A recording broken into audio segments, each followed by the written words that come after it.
Again, Isaiah chapter 33, verses 23 through 24, and then making our way into Isaiah chapter 34.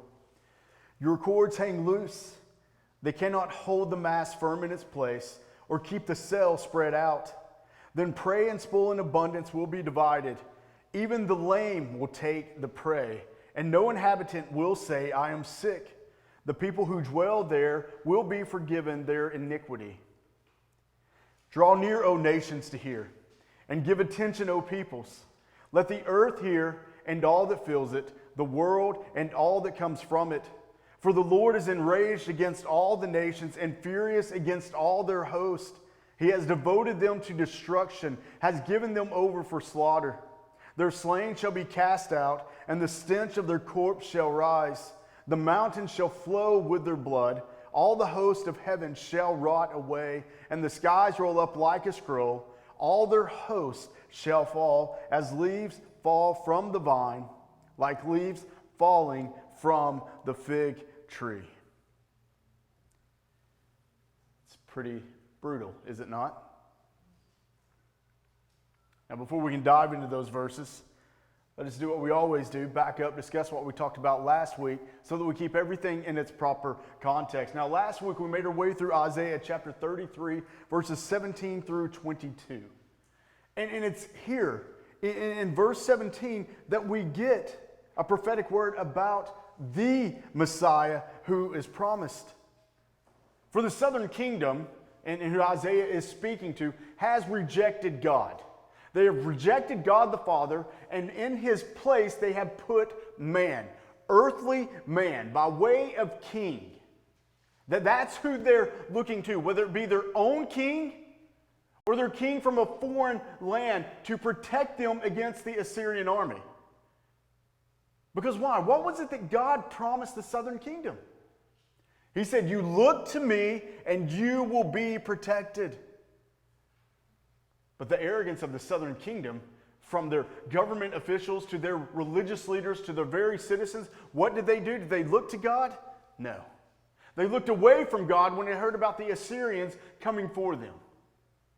They looked to their own king. They looked to a foreign king, but never to the true king, which is why, here in verse 17, look at what it says. The prophetic word here, your eyes will behold the king in his beauty. They will see a land that stretches afar. Leading up to this point, we know that this is a prophetic word speaking about the Messiah. Why? Because all throughout the verse, the very scripture of Isaiah, what is Isaiah telling them? Do not look to man. Do not look to man. And what do the Israelites, what do? What's the southern kingdom do? What's the northern kingdom do? They look to man. So it's here that we see the prophetic word about the true king. The king that the southern kingdom, the northern kingdom, the world is to place their faith in, and it's not just a man, but the God-man. We also see something else in this verse. It says they will see a land that stretches afar. Well, the land of Canaan, the promised land that was given to the Israelites, it has borders. This land that he is speaking of is speaking of the entire world. That there's going to come a time where the good news of this king is going to spread throughout the world. There's not going to be any boundaries. There's no borders for this true king.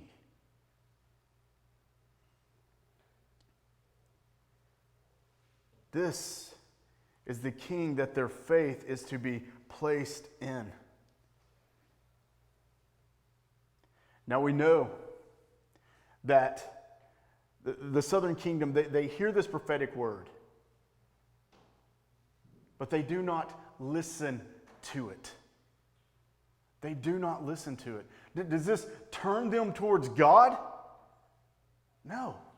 So what is it that God does? Remember, it's God who made the promise to the southern kingdom. It's God who made that covenant.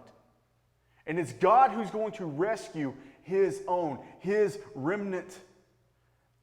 Did they do anything to deserve it? No, it's only by way of God's grace and mercy that he rescues them, that he protects them from the Assyrians. Because what did they do? What did they do when they heard about this army coming for them? They rejected God. They looked to themselves. They were terrified of this empire that was coming after them. But what does God do? God crushes this evil empire. And this empire didn't just threaten the northern and the southern kingdom. The world was terrified of them. So God builds up this Assyrian army to do what? To crush them. To show the world who the one true God is. And that's exactly what he does. But also in the verses last week, Isaiah speaks of a time in the near future. And I say near future, probably about 100 plus years near future. But the remnant is going to look back on the words of Isaiah. And no longer are they going to be terrified of the Assyrians. Why? Because this remnant has placed their faith back into God, the protector, the provider. And just ponder for a moment, because all throughout the years, even after the prophet Isaiah, God has warned them over and over and over again. And what did they do? They keep rejecting him over and over and over again. And does God destroy them all? No. Does he have the right to? Absolutely. But instead, God rescues his own.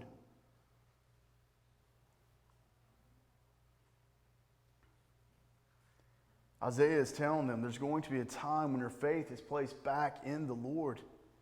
And that's where you will find refuge in your protection. It's not in the earthly king. It is in the King of Kings. That's where your faith needs to be placed.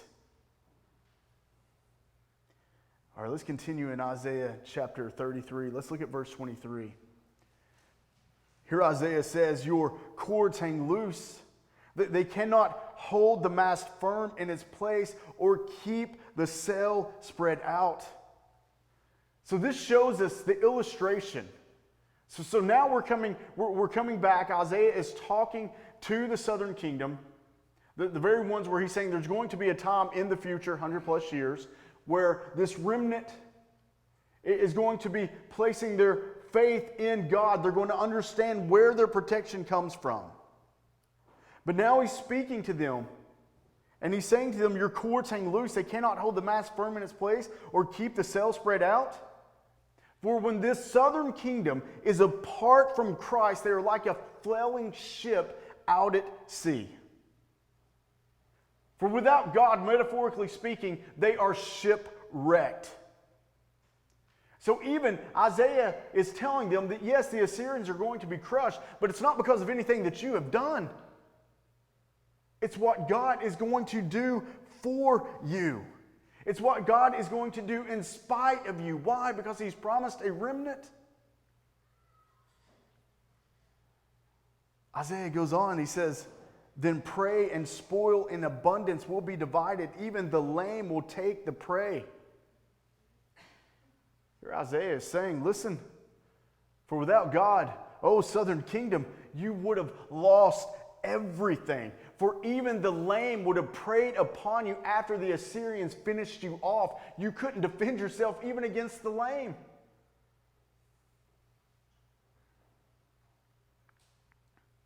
Isaiah continues and he says, and no inhabitant will say, I am sick. The people who dwell there will be forgiven their iniquity. For the inhabitant is referring to the people of the southern kingdom, because they now are the remnant of God.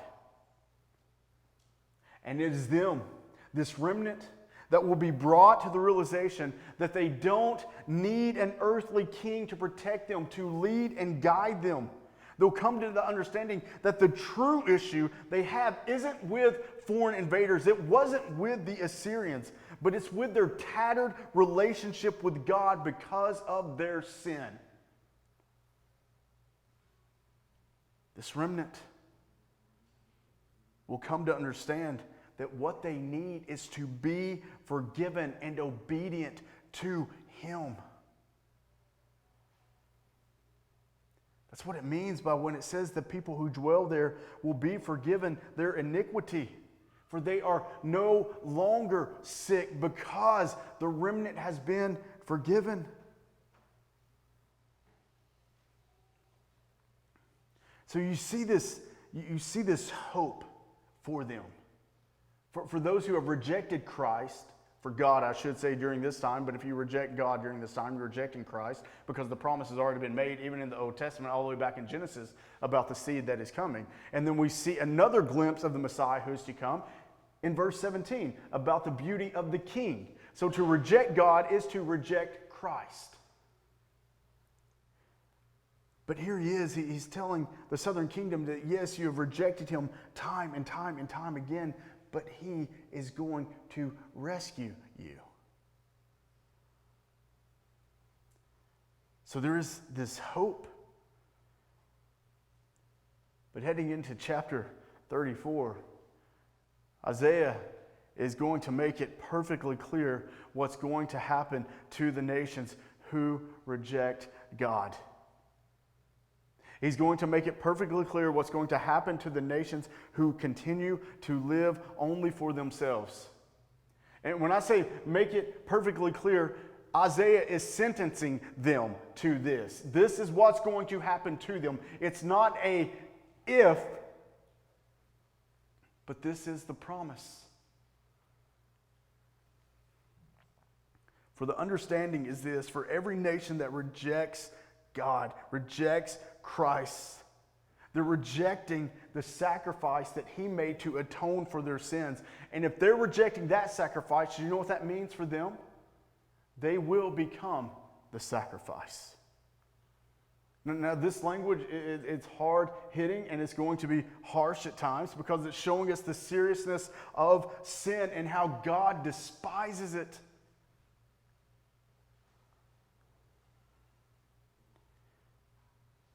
And for those who reject the Son, God is not going to give them a slap on the wrist. It is going to be brutal, and it is going to be eternal. Why? Because God hates sin, and His perfect wrath is going to fall on the unforgiven. Now, sadly, many churches would say, well, that's awfully harsh and that doesn't sound very loving. But I say it's the most loving thing Isaiah could do, is to warn those who despise God, because this is what's coming.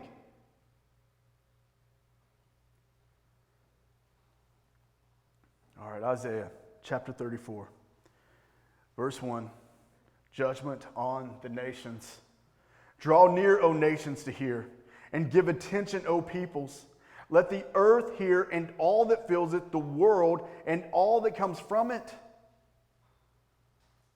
Now, so often when we hear these types of verses of God's wrath coming, well, what do we think of? Well, this is a calling for us to go out and make disciples. But Isaiah is being God's mouthpiece here, and he's saying this is what's going to happen. We're getting a glimpse into the future. For the world is going to reject God. This is the promise. For during this time, it wasn't just Israel that placed their faith in man, it was the world. And it's because of this sin in the world is going to face His wrath.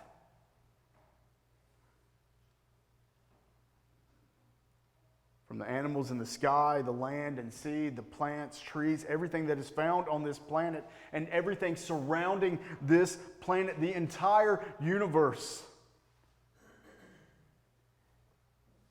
it's going to fall.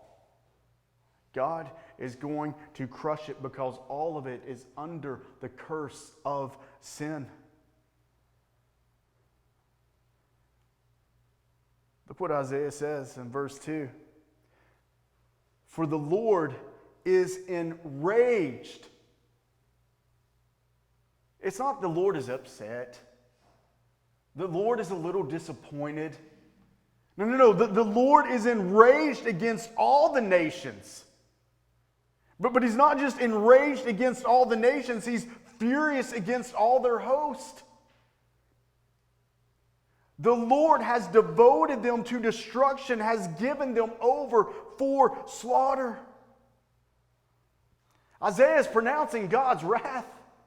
He's saying this is his perfect rage coming upon the world. Now, once again, we've passed the threat of Assyria here. We're in the future. This is what's going to take place. We're in the realm of the end.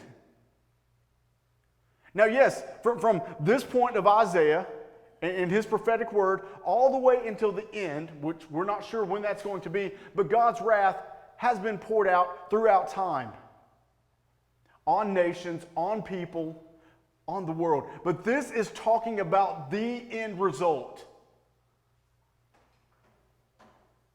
Isaiah is speaking of the final blow here.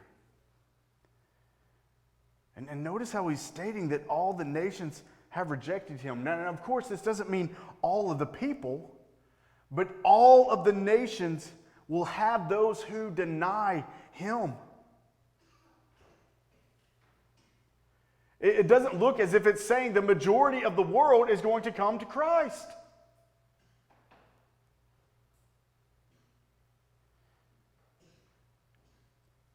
And then Isaiah, he makes this reference to his fury against the host. Now, this very well could be pointing us to the government of these nations who have refused to lead by way of God's commands.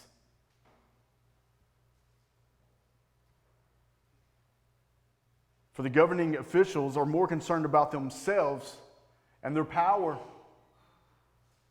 than they are about giving God the glory. So God is going to prove to the world, the leaders and the people, that he is the ultimate ruler. Not man, but himself. He's going to prove to them that he is the only God, that it is him and him alone. For it is only the triune God who should be worshipped. And you think about the verses leading up to these concerning the Assyrian Empire. Remember, the world during that time was terrified of Assyria. The world feared the Assyrians and not God.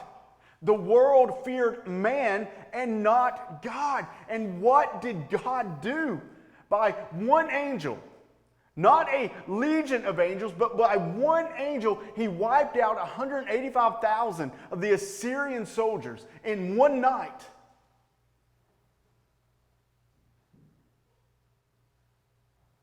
And now we see what's coming for the world when Christ returns.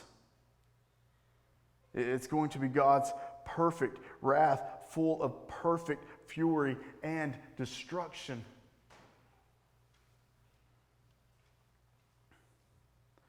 Look at verse 3. It says, their slain shall be cast out, and the stench of their corpses shall rise.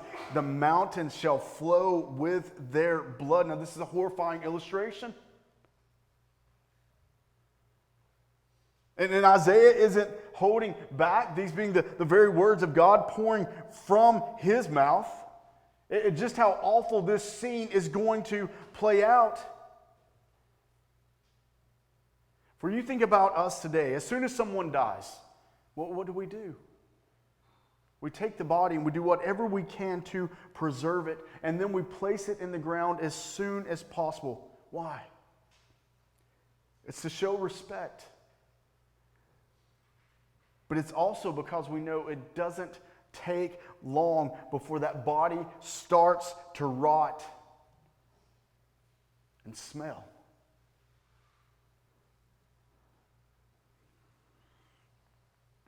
But when God's wrath comes, the body count is going to be so swift that one isn't going to have time to preserve the body, much less be able to put it in the ground. So there's going to be no dignity for the dead apart from Christ. Now you have this image of these bodies just stacked upon one another. A mountainous heap of bodies, so great that blood is just pouring down from it.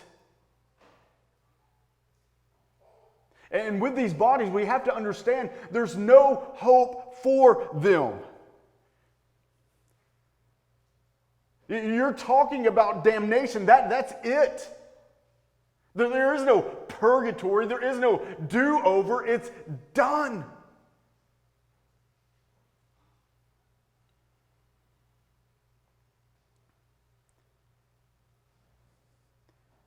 But once again, this judgment isn't just going to fall upon the earth, but the heavens as well. And this is one of the reasons why, when it comes to eschatology, I'm not a golden age post-mill guy. I wish I was, because that sounds beautiful. That the Christian belief is going to spread, that is going to take over all governments. It's going to take over the entertainment industry. It's going to be a beautiful scene towards the end. But when we're looking at the prophecy of Isaiah, this doesn't look beautiful, does it? Does it look like the Christian theology is spreading throughout the world?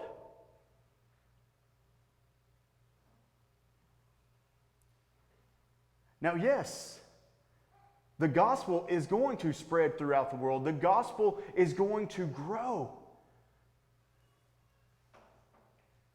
But it's not going to conquer the world.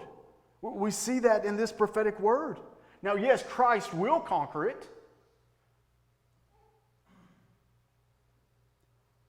But we don't see it playing out like our brothers and sisters who hold to a golden age post-mill understanding.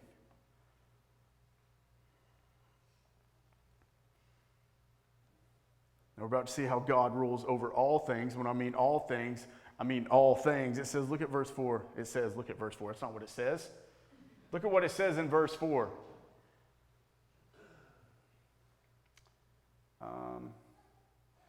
This is going to be really awkward for Facebook, but there's a police car with its lights on out in the parking lot, and I'm not sure what they're doing.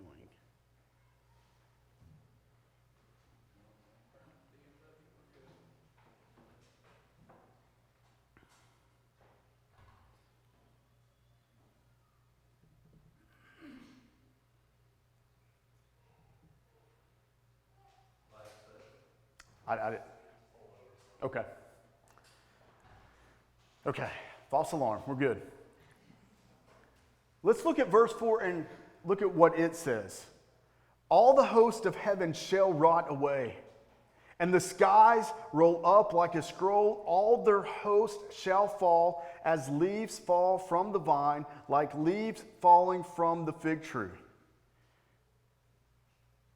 Now, this isn't just talking about the heavens collapsing, that being the space above us.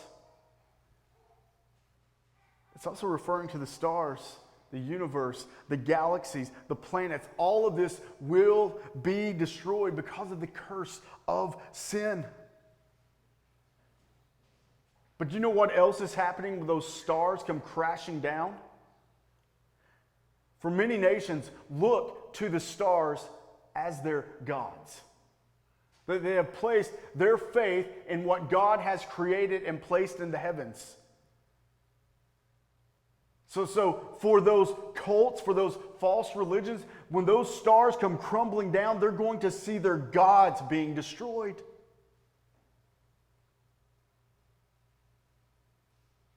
So for some, these stars represent their gods. But the one true God is going to show them the truth before his wrath falls. So the heavens will be crushed. Now, does this literally mean that the stars are going to fall from the sky? I don't know. I don't know. Because it's laid out here that it's going to come crashing down like leaves falling from the vine or leaves falling from the fig tree. Is that how it's going to play out? I don't know, but the image is horrific when you think about it, though. Everything in which gravity has held up is coming down. We're going to hit verse 5. For my sword has drunk its fill in the heavens. Behold, it descends for judgment upon Edom, upon the people I have devoted to destruction. Now, Esau was the founder of Edom. And we know that in the Old Testament, we see the destruction, that God's judgment falling upon Edom. And we'll get to that in a second. But what we're seeing here is the same way in which God's wrath was brought upon Edom, it's going to fall upon this world. For Edom represents the nations of the world. Now, all throughout the Old Testament, Edom is the antithesis to Israel. Edom was constantly going against God's people. In Numbers 20:14, the Israelites tried to pass through the land of Edom on their way to the Promised Land. What does Moses do? He sends some messengers to the king of Edom, and they ask him if they can cut through. Can we just cut through here to get to the land of Canaan, the place that we have been promised? You know what the king of Edom tells them? That if they cut through, he will bring his army against them. For it was also Edom who partnered with the Babylonians in 587 BC when they destroyed Jerusalem. Now, that's just a couple of examples of how Edom hated the Israelites. So now we're seeing Edom being compared to the world. And what does the world do? The world hates God.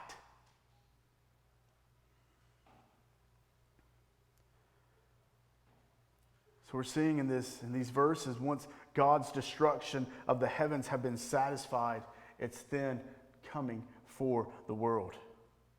The same way in which it came for Edom. For what did the Edomites, what did they refuse to do? They refused to place their faith in God the same way in which the world has done. Now let's go to everybody's favorite book of the Bible, Obadiah. Here's the vision of Obadiah. Edom will be humbled.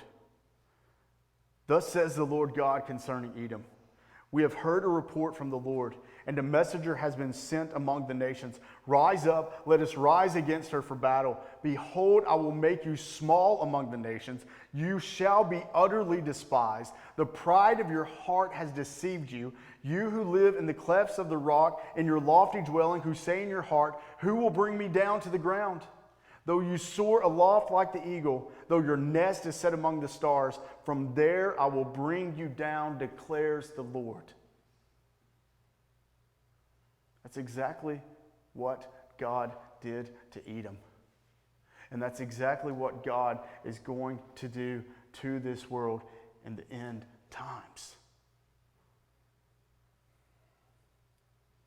That's how it's been laid out. And this should speak to every single one of us in here, that we have this understanding that yes, there is a remnant in the world. And yes, as believers, we are to tell everyone about the good news because we do not know who God's elect are. But at the same time, we know that God's wrath is coming for the world because the world hates God.